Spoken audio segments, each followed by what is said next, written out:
ರೈತ ಬಾಂಧವರಿಗೆ ಧನ್ಯವಾದಗಳು. ನಾನು ಸಂಜೀವ್ ಗುರುನಾಥ್ ಗೌಡ ಭರಮಣ್ಣವರ ಸಾಕಿನ ತಾಂಬ. ನಾನು ವೆಸ್ಟೀಜ್ ಕಂಪನಿಯ ಎಲ್ಲ ಔಷಧೋಪಚಾರ ಮಾಡಲಿಕ್ಕಾಗಿ 3 ಕೈ ಮುಗಿದಿದ್ದಕ್ಕಾಗಿ ನೋಡಿರಿ, ನಮಗೆ ಸ್ವಂತ ಹೊಲದ ಜಮೀನಲ್ಲಿ ಯಾವ ಥರನಾಗಿ ಕಾಯಿಗಳಾಗಿದ್ದೇವೆ. ಈಗ ರೀ ತುದಿ ಹಿಡಿದು ಕಾಯಿ ತಾವು ವೀಕ್ಷಿಸಬಹುದು ರೈತ ಬಂದವ್ರೆ. ನೋಡಿರಿ, ತುದಿ ಹಿಡಿದು ಕಾಯವ.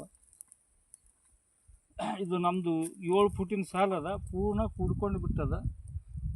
ತಮ್ಮ ಅಲ್ಲಿ ಒಳಗಡೆ ಹೋಗ್ತಾರೆ ತೋರಿಸವ್ರಿ ಕಾಯಿ ಯಾವ ಥರನಾಗ ಆಗ್ಯಾವ ಅನ್ನೋದು. ಒಳಗೆ ಹೋಗಂಗೆ ಏನು ಒಳಗೆ ಹೋಗಂಗೆ